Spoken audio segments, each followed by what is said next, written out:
Election कमिशनच्या निर्देशानुसार पूर्ण महाराष्ट्रामध्ये विशेष सखोल पुनर्निरीक्षणाचं काम चालू आहे आणि आपल्या जिल्ह्यामध्ये 30 जून ते 29 जुलै या काळामध्ये BLOच्या मार्फत घरोघरी जाऊन या सगळ्या इन्युमरेशन फॉर्मचं डिस्ट्रीब्युशन, कलेक्शन आणि डिजिटायझेशन हे काम आपलं चालू आहे।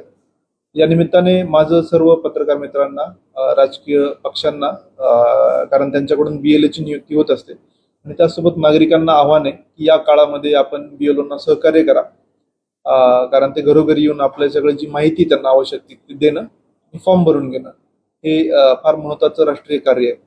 आणि आतापर्यंत आपण या सगळ्या प्रक्रियेमध्ये 3000 पेक्षा जास्त BLO, 308 सुपरवायझर आणि साधारणतः 125 AERO म्हणजे सहाय्यक मतदार नोंदणी अधिकारी यांची नेमणूक केली आणि आतापर्यंत आपल्या जिल्ह्यामध्ये 33% जे फॉर्म्स आहेत हे कलेक्ट झालेत आणि 7.62 डिजिटाइज झाले।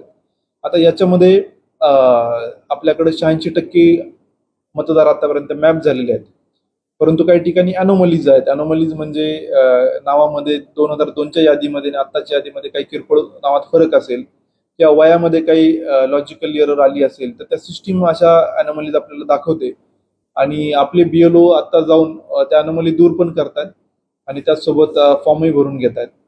त्यासोबत जे आपल्याकडं स्थलांतरित आहेत लोक किंवा जे रोजगारासाठी किंवा जॉबसाठी, शिक्षणासाठी बाहेर गेलेत त्यांनाही ऑनलाईन ही सुविधा उपलब्ध करून देण्यात आलेली आहे।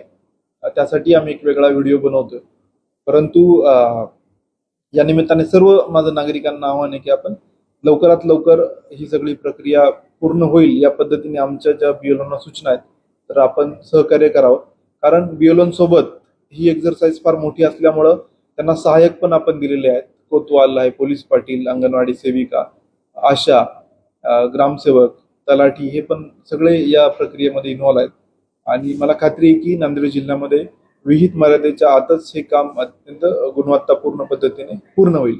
आणि मीडियालाही माझं आव्हान आहे की आपण जास्तीत जास्त याचा प्रचार आणि प्रसार करावा। धन्यवाद।